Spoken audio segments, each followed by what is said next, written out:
પોરબંદરના જિલ્લા પંચાયતની સામાન્ય સભાનું આયોજન કરવામાં આવ્યું હતું, જેમાં 10 થી વધુ મુદ્દાઓ રજૂ કરવામાં આવ્યા હતા તેમજ 16મા નાણાં પંચનું ₹2.73 કરોડનું આયોજન રજૂ કરી મંજૂરી માટે મોકલાયું હતું। પોરબંદરના જિલ્લા પંચાયતની સામાન્ય સભા સર્કિટ હાઉસ ખાતે યોજાઈ હતી। આ બેઠકમાં 10 થી વધુ મુદ્દાઓ રજૂ કરવામાં આવ્યા હતા તેમજ વિવિધ કમિટીની બેઠકોને બહાલી આપવામાં આવી હતી તેમજ જિલ્લા પંચાયત વિવિધ વિસ્તારોમાં પાયાની સુવિધા માટે 1.15 કરોડના કામો તેમજ 16મા નાણાં પંચની ગ્રાન્ટનું 2.73 કરોડના કામોનું આયોજન કરી મંજૂરી માટે મોકલવામાં આવ્યું હતું। આ બેઠકમાં 3.88 કરોડની રકમના કામોને બહાલી આપવામાં આવી હતી તેમજ ખેતીવાડી વિભાગમાં જિલ્લામાં ઓછા વરસાદને લઈ અને સ્થિતિ અંગે સમીક્ષા કરવામાં આવી હતી।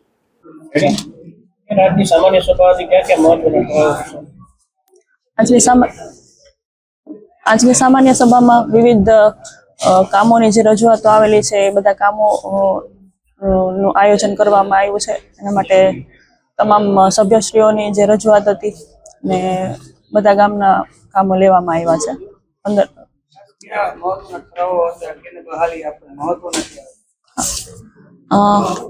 આજે જિલ્લા પંચાયતના સ્વભંડોળનું આયોજન કરવામાં આવેલું છે। એમાં 1.15 કરોડના કામો પસાર થયા છે અને 16મું નાણાં પંચ અંતર્ગત જિલ્લા કક્ષાની 10% ગ્રાન્ટનું 2.73 કરોડનું આયોજન કરવામાં આવેલું છે અને આમ આજની આ બેઠકમાં ટોટલ 3.88 કરોડ ની રકમના કામો ને બહાલી આપવામાં આવેલી છે।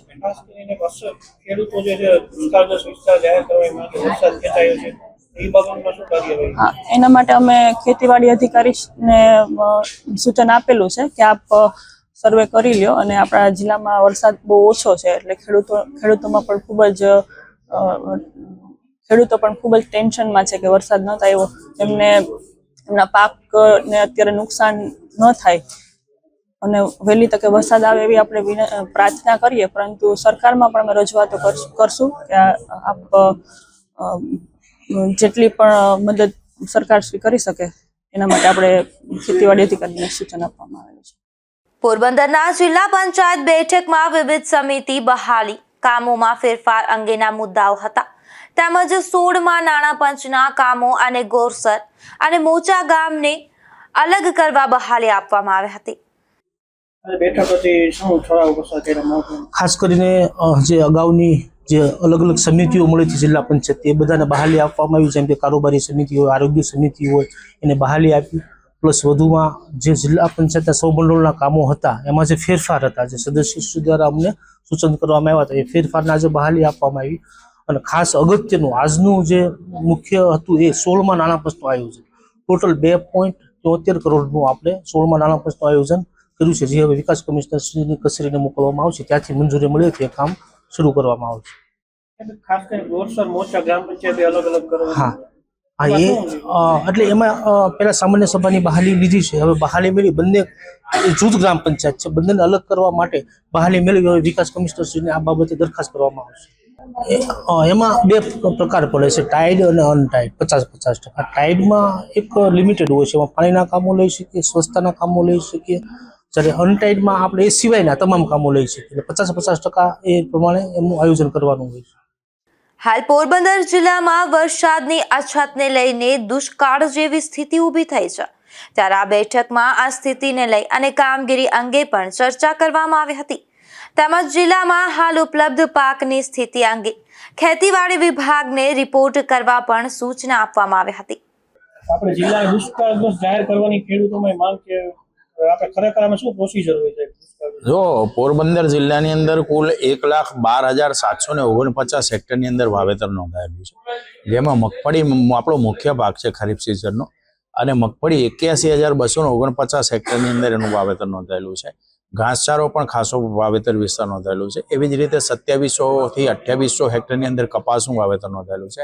શાકભાજી પણ 200-300 હેક્ટરમાં નોંધાયેલું છે। આમ બધા જ વિવિધ પાકો ખરીફ સિઝનની અંદર જે આપણા છે એમાં મુખ્ય પાક આપણો મગફળી છે, અને મગફળીનું વાવેતર લગભગ 81,000થી વધુ હેક્ટરમાં નોંધાયેલું છે. આમ 1,12,000 હેક્ટર વાવેતર વિસ્તાર ઓલરેડી પોરબંદર જિલ્લામાં નોંધાઈ ગયો છે. હવે પોરબંદર જિલ્લાના જે તાલુકાઓમાં વરસાદ નહિવત પડ્યો છે અથવા વરસાદ ઓછો પડ્યો છે, તો આજની સામાન્ય સભાની અંદર થયેલી રજૂઆતો અને ચર્ચા મુજબ અને માનનીય પ્રમુખશ્રી અને માનનીય જિલ્લા વિકાસ અધિકારી શ્રી દ્વારા અને સમગ્ર માનવંતા સભ્યશ્રીઓની એક લાગણી હતી. એટલે આપણે વાવેતર વિસ્તારના આંકડા અને વરસાદના આંકડા બંનેનો સમન્વય કરી હાલની પાક પરિસ્થિતિથી આપણે ખેતી નિયામકશ્રીને એટલે કે રાજ્ય સરકારમાં આપણે આ પરિસ્થિતિથી એમને અવગત કરવાની બાબત જે ચર્ચાઈ છે એ ટૂંક સમયની અંદર જ વધીને 1 કે 2 દિવસની અંદર આપણે માનનીય ખેતી નિયામકશ્રીના માયળું ધ્યાને આ વસ્તુ લેવા જઈ રહ્યા છે અને આપણે લેખિતમાં માનનીય ખેતી નિયામકશ્રીનું આમાં ધ્યાન દોરીશું. અને ત્યારબાદ આજે કંઈ વરસાદ જો સત્તાવાર રીતે હાલ હજી ચોમાસું પૂર્ણ ના ગણાય, પરંતુ આપણે જોઈ લઈએ કે જો ચોમાસું નથી જ આવતું ને વરસાદ ઓછો પડે છે, તો જો આપણા પાકની નુકસાનીની ભીતિ રહે છે, તો રાજ્ય સરકાર ખેડૂતોના હિતમાં ખૂબ સકારાત્મક રીતે વિચારશે એવો મને 100% વિશ્વાસ છે. આપણે પોરબંદર જિલ્લાની અંદર જ્યારે છેલ્લા 4 વર્ષોમાં અતિવૃષ્ટિના સંજોગો સર્જાયા ત્યારે પણ રાજ્ય સરકાર ખડે પગે આપણા જિલ્લાના ખેડૂતો સાથે ઉભા રહી અને ખૂબ સારા પ્રમાણની અંદર ખેડૂતોને સહાય ચૂકવણી થઈ છે. ગત વર્ષે પણ વધુ પૂરેપૂરો આંકડા મને યાદ નથી, પણ 176 કરોડ કરતા પણ વધારે ઓક્ટોબર 2026માં જ્યારે કમોસમી વરસાદ વરસ્યો ને આપણી મગફળી ખેડૂતોની બગડી ત્યારે પણ રાજ્ય સરકારે ખૂબ ઉદાર મન રાખી અને આખા રાજ્યની અંદર 10,000 કરોડ રૂપિયા ખેડૂતો માટે જાહેર કર્યા હતા, જેમાંથી પોરબંદર જિલ્લામાં આપણે 176 કરોડથી વધુની સહાય ચૂકવણી કરેલી છે. એટલે રાજ્ય સરકાર 100% ખેડૂતોના હિતમાં ખેડૂતોની સાથે ઉભી રહી અને ખૂબ સારો હકારાત્મક નિર્ણય લેશે એની મને આશા અને અપેક્ષા છે. હાલ સત્તાવાર ચોમાસું પૂર્ણ થયેલ નથી. આથી દુકાળગ્રસ્ત જાહેર કરવો કે નહીં એ રાજ્ય સરકારના પરામર્શમાં આવે છે, પરંતુ આપણે માનનીય ખેતી નિયામકશ્રીનું આ બાબતે માયળું ધ્યાન દોરી આજની સામાન્ય સભામાં થયેલી ચર્ચા મુજબ અને માનનીય ખેતી નિયામકશ્રીના આપણા જિલ્લાની પરિસ્થિતિથી એમને હકીકતલક્ષી પરિસ્થિતિથી આપણે અવગત કરીશું. અને મને આશા છે કે આપણા માટે રાજ્ય સરકાર પણ કંઈક હકારાત્મક નિર્ણય લેશે અને હું ભગવાનને પણ પ્રાર્થના કરું છું ખૂબ સારો સતત અને સારો વરસાદ વરસી જાય તો પણ આપણી મગફળીને જીવતદાન મળવાના ચાન્સીસ પૂર્ણ છે.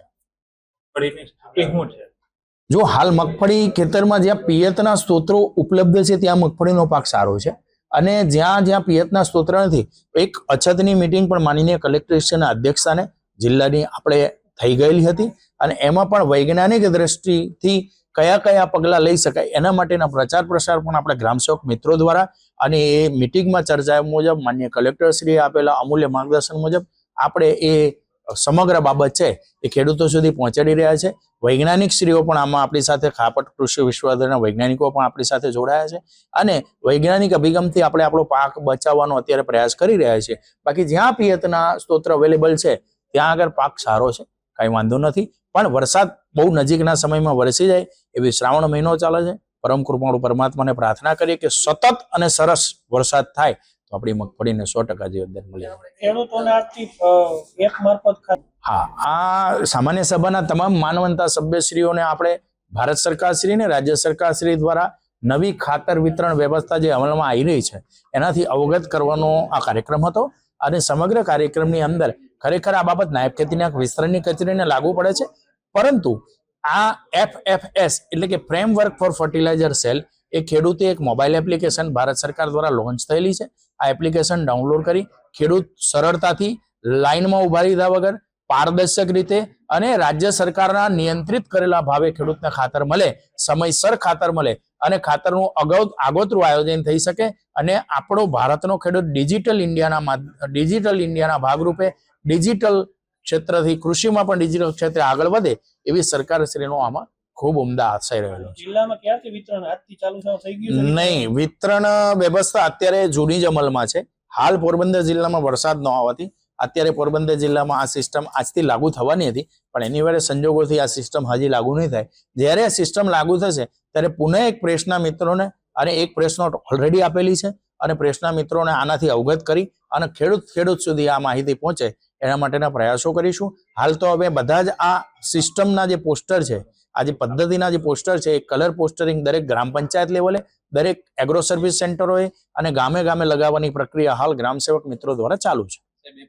જે તમે કીધું કે પાક બહુ સારા છે, ખરેખર અત્યારે ગામડાની અંદર સિંચાઈના જે તળ છે એની પરિસ્થિતિ ખબર છે કેવી છે? 100% તમારી વાત સાચી છે કે જળ સિંચન જળની જે પરિસ્થિતિ છે, ભૂગર્ભ જળની એ પરિસ્થિતિ આપણી વિકટ છે. મિત્રો, આપણે આ છેલ્લા 5 વર્ષનો મારો અનુભવ છે કે 5 વર્ષમાં આ એક વર્ષ એવું નબળું આવ્યું છે. એટલે હવે સિંચાઈ માટે તો વિશેષ તો અમારા સિંચાઈના મિત્રો વધારે પ્રકાશ પાડી શકશે, પણ માનનીય કલેક્ટરશ્રીના અધ્યક્ષસ્થાને અછતની થયેલી મિટિંગમાં પણ સિંચાઈના અધિકારીને પણ સૂચનાઓ આપવામાં આવી છે કે પીવાના પાણીની ઘાસચારાની કોઈ તકલીફ ના પડે એના માટેની પણ સૂચનાઓ માનનીય કલેક્ટરશ્રીએ ઓલરેડી અછતની મિટિંગમાં આપેલી છે. Thank you. પોરબંદર જિલ્લામાં વિવિધ ગામોમાં ગટર, રસ્તા, સીસીટીવી અને પેવર બ્લોક સહિતના કામો સામાન્ય સભામાં રજૂ થયા હતા. નિપુલ પોપટ સાથે અશોક થાનકી, ગુજરાત ન્યૂઝ, પોરબંદર.